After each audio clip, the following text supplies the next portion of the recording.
어렸을 적 그 주일학교를 다닐 때 또 중고등학부를 그 교회에서 보낼 때 기억이 좀 납니다. 어, 친구가 그 다니던 교회에 주일학 그 교회 그 사찰 집사님의 가족이었기 때문에 사실 평일에도 그 교회는 우리들에게 있어서는 제 친구들과 그 또래들에게 있어서는 항상 언제나 갈 수 있고 좀 편하게 교회를 다닐 수 있었던 그런 곳입니다. 그러다 보니까 정말 교회 곳곳을 많이 돌아볼 수 있었습니다. 다른 사람들은 예배만 드리지만 그 이 뒤 강대 뒤쪽으로 조그만 이게 복도 같은 것이 있어서 그쪽으로 이제 성가대가 올라오는 그 길도 볼 수가 있었고 교회 지하라든가 또 여러 가지 곳곳을 돌아볼 수 있었습니다. 근데 아마 교인들 중에 별로 가보지 못했던 장소도 그 친구 덕에 가볼 수 있었는데 그 하나는 종탑이었습니다. 그 종탑 꼭대기까지 올라가서 정말 먼 그 지경을 남산 자락에 있었기 때문에 더 볼 수 있었던 기억이 납니다. 녹슨 종 그것도 좀 보게 됐었고요. 그런데 그렇게 교회 곳곳을 다녔지만 잘 올라가기 힘들거나 부담이 되는 곳이 한 군데 있었습니다. 어떤 곳이었을까요? 지금은 좀 그렇지 사람들이 그렇지 않겠지만 설교단이었습니다. 특별히 이제 설교단이 있는 곳은 이렇게 높죠. 강단처럼 높아가지고 되어 있습니다. 그리고 그 설교단에는 또 뭐가 있을까요? 주변이 빨간 카페트로 보통 깔려 있습니다. 그곳은 대부분 참 올라가기 부담되는 곳이었습니다. 거룩한 곳이란 느낌이 좀 들었고 또 목사님 외에는 올라가지 못하는 자리 옆에 이제 기도 자리라고 그러죠. 그 기도 자리까지는 그래도 어쩌다가 가지만 잘 못 갑니다. 그런데 그런 것들이 조금 그래도 나중에 올라갈 수 있었던 게 교회에서 행사했을 때 예를 들면 이제 그냥 이제 무슨 수수감사절 행사는 그 밑에서 있었지만 가끔 연극 같은 걸 하게 되면 거기까지 올라갈 수 있는 기회도 가끔 있었습니다. 올라가더라도 신발 벗고 이렇게 막 그렇게 많이 했었죠.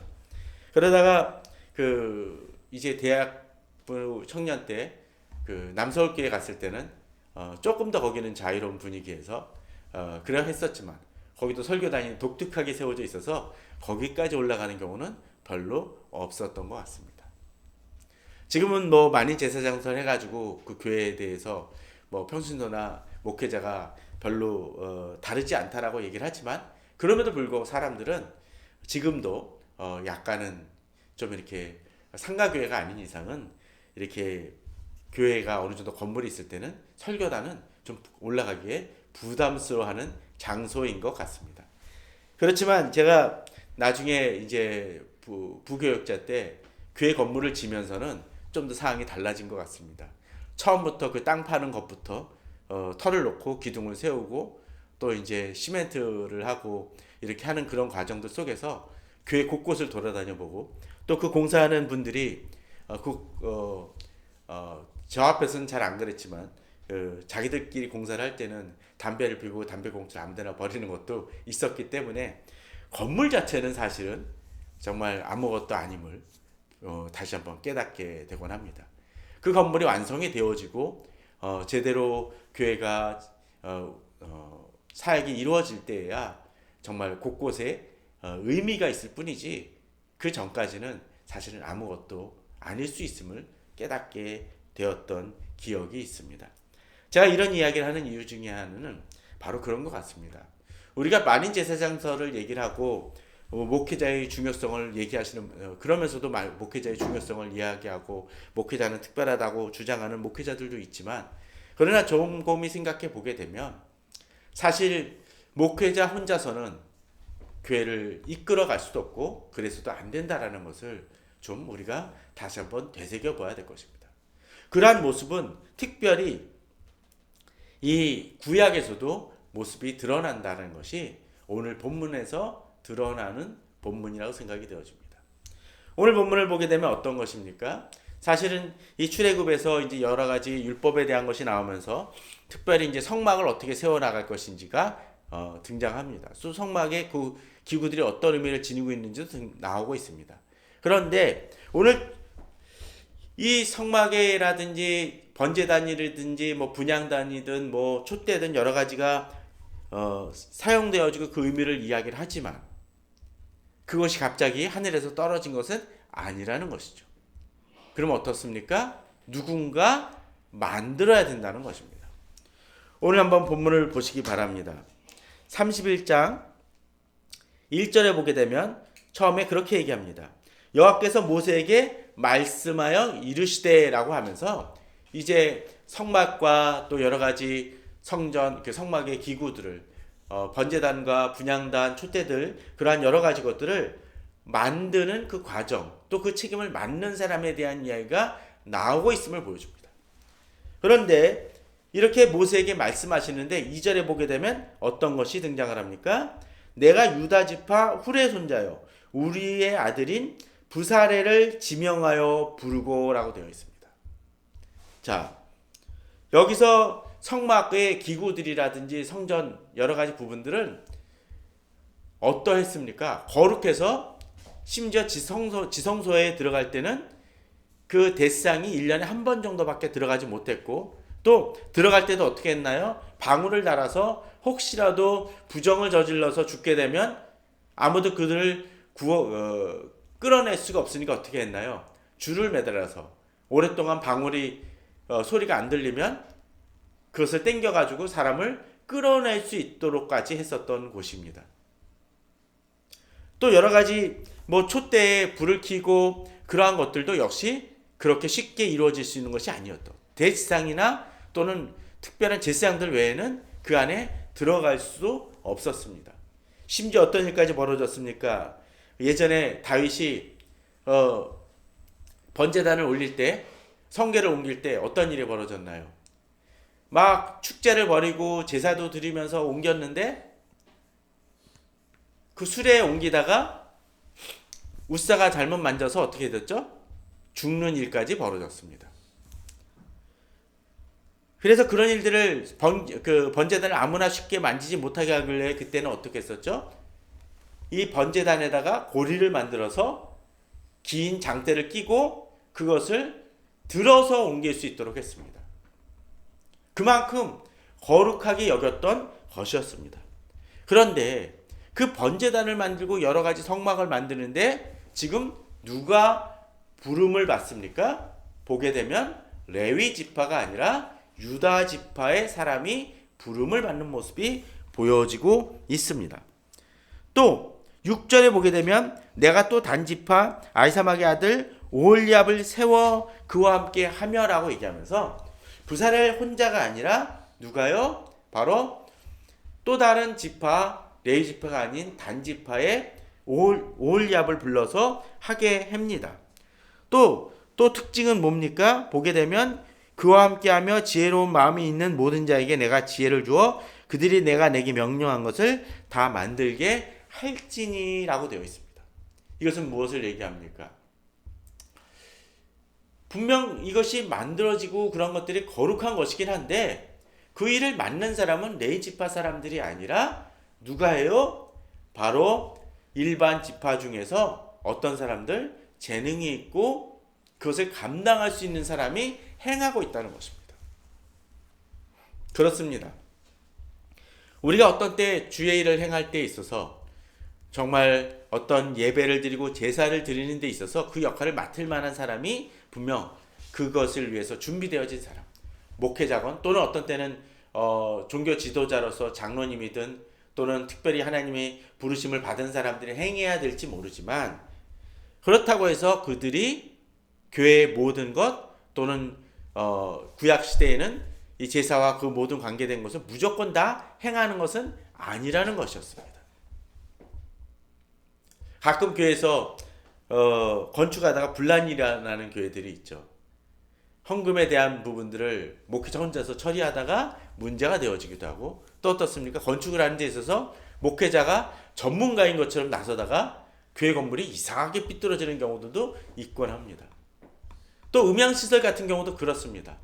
사실 음향시설 집에서 뭐 앰프라든지 뭐 그런 거 사는 거는 혼자서 결정해도 될지 모릅니다. 그런데 교회 건물은 좀 특이합니다. 강당 같은 저희 무슨 교육실 같은데 그런 것들이 아니기 때문에 울림이라든지 여러 가지 뭐 반향이라든지 잔향 같은 것들이 좀 특별해서 그냥 비싸고 좋은 기계만 들어오면 안 됩니다. 전문가의 이야기가 있어야 되고 또 그에 맞고 또 예를 들면 설교에 맞는 음향 시스템과 또 찬양을 위한 음향 시스템이 조금 차이가 있기 때문에 구성이 다르기 때문에 그것에 맞춰서 잘 선택하는 기술적인 부분들이 다 목회자가 그것을 잘 할 수 있을까요? 기도하면 하나님께서 이 앰프를 선택하라, 이 음향 시스템을 딱 하라고 이야기해 주실까요? 혹시라도 그런 경우가 있을지 모르지만 대부분의 경우는 그렇지 않습니다. 종종 어떤 목회자는 교회 자산을 불린다는 이름 속에서 딴 데 투자하다가 아주 그 교회 예산을 잘못해서 낭비하는 경우들마저도 있곤 합니다. 무엇이 문제입니까? 바로 자기가 전문 분야가 아닌 곳에 목회자가 나서기 때문입니다. 또 어떤 때는 목회자만이 아니라 장로님들 같은 경우도 그런 경우가 있죠. 혼자서 독단적으로 그렇게 일을 하다가 이 건축은 내가 아는 사람이 잘해 라고 얘기를 했다가 문제가 되어지는 경우들이 있습니다. 주의 일은, 주님의 일은 목회자가 기도함만으로 되어지는 것이 아니라 그 일을 감당할 수 있는 사람이 해야 할 것입니다. 자, 오늘 본문을 보게 되면 그러한 것들이 잘 등장을 합니다. 자, 3절에 보게 되면 지혜와 총명과 지식과 여러 가지 재주라고 되어 있습니다. 이 일을 부사렐이나 오홀리압이 어떻게 해서 무슨 이유 때문에 맡을 수 있습니까? 지혜가 있는 사람이었기 때문입니다. 총명이 있는 사람이었기 때문입니다. 또 정말 이 일을 어떻게 해야 되지? 라고 고민하다 잘 결정하는 것만이 아니라 그에 합당한 지식이 있었다라는 거죠. 또 뭡니까? 여러 가지 재주가 있었다고 합니다. 제 친구 중에 그 설계하는 사람이 있습니다. 건축 설계를 하는데 이 설계를 하면서 제일 힘든 게 뭔지 압니까? 건축주나 그런 사람들이 자기 분야가 아님에도 불구하고 무리하게 이것을 어떻게 해달라고 요구할 때가 있습니다. 아유, 이거 이렇게 하게 되면 나중에 집이 뭐 춥습니다. 아니 이 냉방이 뭐가 문제가 됩니다라고 아무리 얘기를 해도 고집 부리면서 행하는 경우들이 있습니다. 특별히 공사를 이 친구는 했었기 때문에 그걸 하다 보면 그 이쪽에서 무리하게 이걸 하는 경우들이 있습니다. 또 관공사 중에는 제가 예전에 건설회사에 있었을 때는 그런 경우도 있습니다. 제일 낮은 그 수가로서 계약을 합니다. 그걸 제일 낮은 금액을 써는 데가 거기에 이제 되기도 합니다. 그런데 대부분의 이 관공사 같은 경우에 그러다가 뭘 하는지 아십니까? 지금은 안 그러겠지만 예전에는 설계 변경이란 걸 합니다. 설계 변경을 하게 되면 보통 뭐가 되는지 압니까? 100만 원짜리가 150만 원, 200만 원 자꾸 올라가게 돼요. 처음에 낮은 수가로 쓰다가 이걸 안 되는 것을 서로 다 알기 때문에 그런 것을 통해서 자꾸 금액을 고쳐서 횡령하는 게 아니라 적정한 이 설계 비용과 또 적정한 건축비를 나중에 다른 방법으로 찾아내는 거죠. 어리석은 거 아닙니까? 한 번에 제대로 시작을 하면은 변경 안 하고도 제대로 할 수가 있는데 그런 일들이 벌어집니다. 뭐 때문입니까? 전문성이라든가 현실성을 제대로 반영하지 않기 때문이겠죠. 또 가끔 음향도 그렇습니다. 싼 거 하다가 이렇게 내가 원하는 이 제품이 좋다라고 우기다가 나중에 가서 그 비용이 고스란히 또 2배로 들어가는 경우도 있습니다. 역시 전문성이 결여되어 있기 때문이고 때 욕심 때문이라는 거죠. 그러기에 지혜와 총명과 지식만이 아니라 여러 가지 재주도 필요합니다. 그걸 종합적으로 해내게 됩니다. 또 4절에 보면 뭐라고 되어 있나요? 정교한 일을 연구하여라고 되어 있습니다.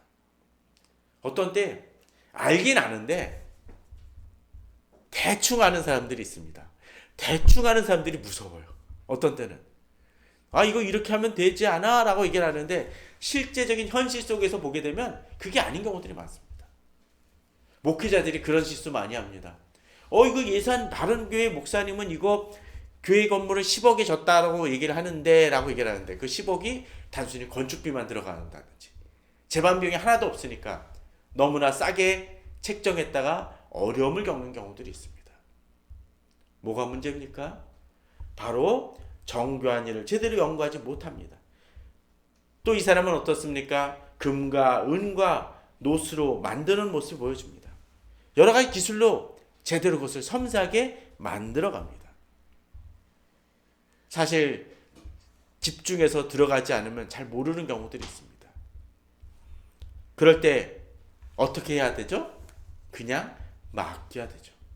신뢰할 사람을 세워놨다라면 그 사람에게 철저하게 맡기고 간섭하지 않는 것이 필요합니다. 또한 본문을 보게 되면 아까 오홀리압의 경우 어떠했습니까? 6절에 보게 되면 아히사막의 아들 오홀리압을 세워 그와 함께하며 지혜로운 마음이 있는 모든 자가 같이 한다라고 되어 있습니다. 부사렐과 오홀리압이 잘하는 사람이긴 하지만 거기에 추가될 것이 뭐가 있습니까? 그들만이 하는 것이 아니라 그들을 도울 사람들이 그들처럼 전문적인 지식을 가지고 제대로 일할 수 있는 사람들이 함께 할 때 이 일들이 제대로 이루어질 것이라는 것이죠. 성막을 만들 때 한두 가지가 아니죠. 직조해서 만들어가는 작업을 해야 될 경우도 있고 기둥을 만드는 사람들도 있어야 될 것이고 또 금과 은을 녹여서 만들어야 되는 사람들도 있고 나무도 동원되니까 나무를 잘 아는 사람이 있어야 될 것입니다. 그래서 건축을 할 때도 어떻습니까? 어느 단계가 일어나면 그 다음에 어떤 일이 일어나는 그 순서까지도 나옵니다. 또 이것이 동시에 잘 이루어져야지 어떤 때는 한쪽이 너무 빠르면 전체적인 공정이 늦어지는 경우들도 있기 마련이죠. 교회 일도 그렇습니다. 주님의 일도 그렇습니다. 목회자가 설교나 그런 것은 할지 모르지만 자신의 영역이 아니라면 그 일을 맡을 수 있는 사람에게 맡기는 것이 중요할 것입니다. 그러기에 정말로 우리가 교회 건물 자체는 나중에 세워지면은 이것 기능 부서 자체가 중요하고 그것을 잘 이루어져야 되겠지만 그 일이 이루어지는 데 있어서는 목회자가 아닌 그 일의 전문 분야의 사람들이 그 일을 감당해야 된다라는 것이죠. 그런데 이런 구성은 세상 일들도 그렇게 합니다. 그렇지 않습니까? 예를 들면 그 대기업의 어느 총수가 여러 가지 계열사가 있는데 그 계열사에 자기가 대충 잘 안다고 하더라도 그 모든 것을 관여할 수는 없습니다. 각각의 사장한테 건설회사면 건설회사 사장한테 그것을 맡겨야 될 것이고 또 식품이면 식품 쪽에 전문 분야가 있는 사장한테 맡겨야 됩니다. 이런 것들도 바로 세상도 합니다. 그러나 교회 일은 거기서만 멈추는 것이 아니라는 것이죠. 왜 그렇습니까? 우리들은 하나님을 믿는 사람들이고 또 예수 그리스도가 우리의 반석되었기 때문에 우리는 그 위를 세워나가는 사람은 누가 해야 됩니까? 바로 예수 그리스도를 믿는 사람들이 주축이 되어야 한다라는 것이죠. 자, 앞서 다시 2절로 보아봅시다. 자, 여호와께서 모세에게 말씀하여 이르시되 그리고 유다 지파 호리 손자요 우리 아들인 부사렐을 지명하여 불렀다고 했는데 이것을 이루게 하신 분이 누구십니까? 하나님이시라는 겁니다. 하나님이 모세에게 지혜를 주시고 이 모세가 적정한 사람을 주께서 말씀하신 사람을 택하여 지명하여 불렀다라고 된다는 거죠. 이것은 단순히 그냥 우리가 세상 일은 여러 가지 견적을 해서 삼자 견적이라는 걸 해가지고 그 중에 3명을 뽑아서 그 중에 적정한 사람을 하는 것으로 그치지만 하나님의 일은 그것을 좀 더 넘어선다라는 것을 보여줍니다. 바로 하나님을 사랑하는 자, 하나님을 경외하는 자, 바로 그 사람들을 뽑으신다는 것입니다. 특별히 그저 세상 지식만이 아니라 그 전에 하나가 더 추가가 될 것이죠. 무엇입니까? 하나님의 영을 3절에 보면 그에게 충만하게 하여라고 되어 있습니다. 물론 이것이 성령 충만한 모든 것을 할 수 있다라는 것을 하는 것을 얘기하는 것은 아닙니다. 그 모든 일을 감당할 수 있지만 거기에 정말로 잘 감당할 수 있도록 하나님의 성령이 그를 붙잡아야 된다는 것입니다. 우리는 사도행전에서 초대교회가 처음에 7 집사를 뽑을 때를 기억을 합니다.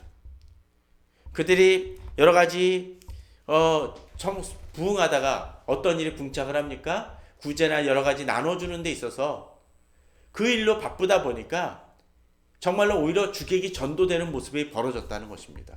구제하는 일들에 집중하다 보니까 말씀과 기도가 약해졌습니다.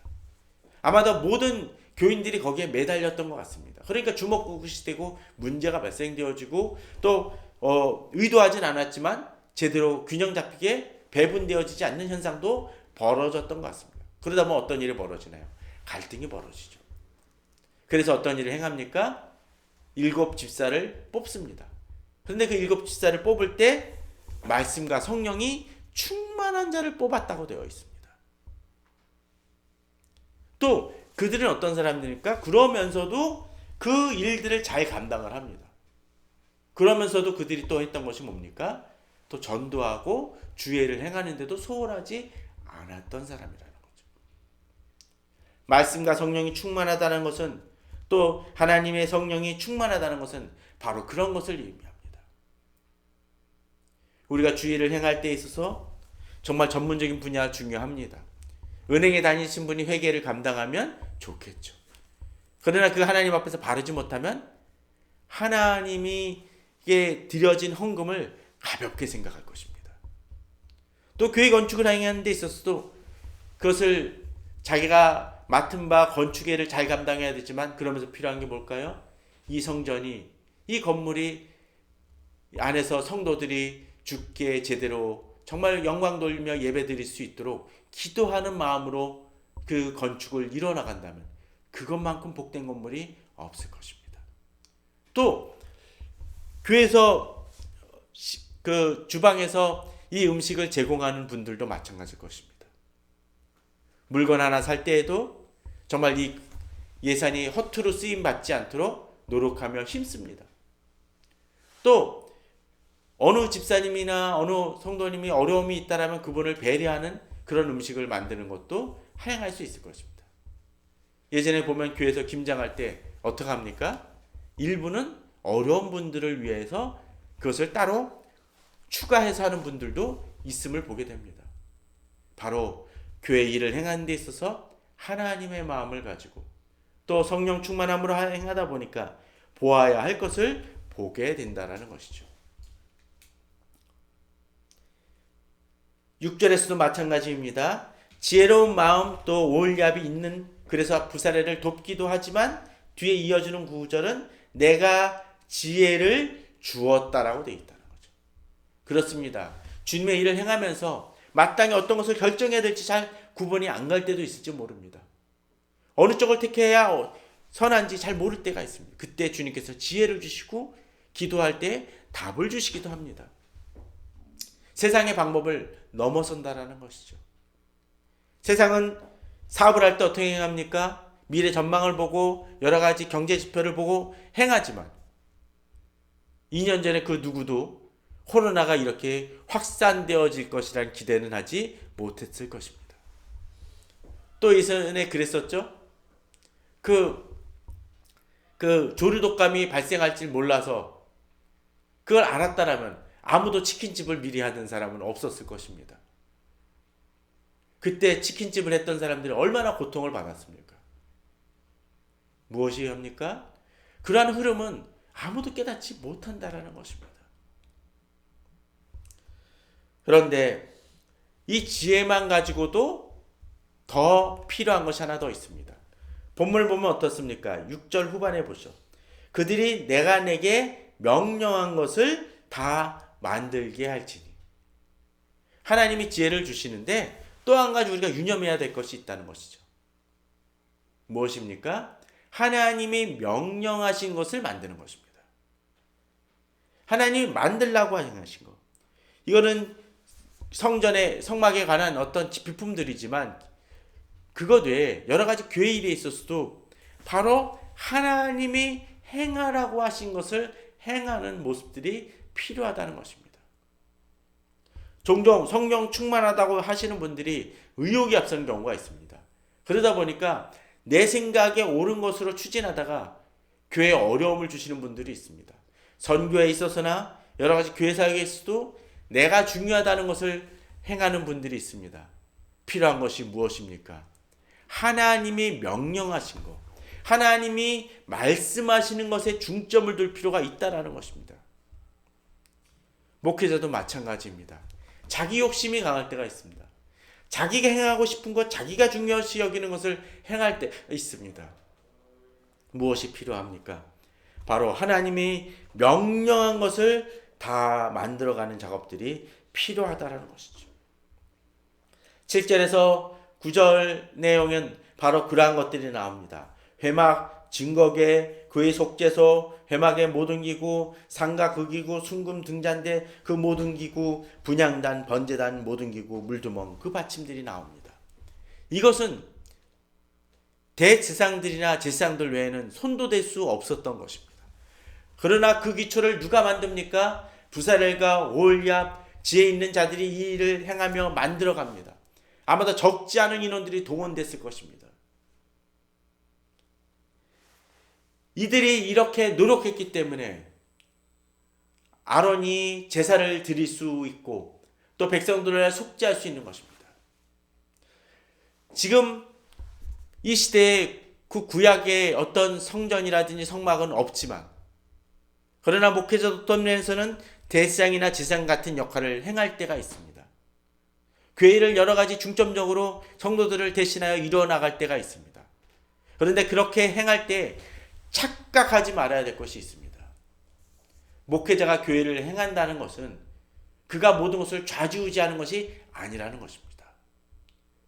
대제사장이 하나님 앞에 제사를 드릴 수 있었던 것은 바로 부사렐과 오홀리압과 그 많은 사람들이 동원하 이 모든 것을 준비하여 이루어냈기 때문에 대제사장이 행할 수 있었던 것처럼 목회자가 설교하고 증거할 수 있는 여러 가지 신방을 할 수 있는 그 기초는 누구입니까? 그 제반사항은 바로 성도님들이 감당해 주셔야 될 것이라는 것이라는 거죠. 또 어떤 경우에 있어서는 바로 지금은 이 목회자가 대제사장의 역할을 행하는 것은 아니기 때문에 성도님들 함께 교회 일을 주께서 사명을 주시고 불렀다라면 어떤 때는 말씀을 가르치고 또 어떤 때는 연약하고 힘든 이들을 도와줄 수 있는 역할을 누가? 바로 우리 자신들이 행할 수 있어야 된다는 것입니다. 제가 하나님이 부르셔서 목회자가 되긴 했지만 저는 청년 때 또는 대학생 때 많은 이들을 도와줬습니다. 그 일들을 어떤 때는 가르치고 도와주는 일을 행할 때 지금 설교하는 것만큼이나 그들을 돕고 섬기고 가르쳤고 또 그들을 도왔던 일들을 기억을 합니다.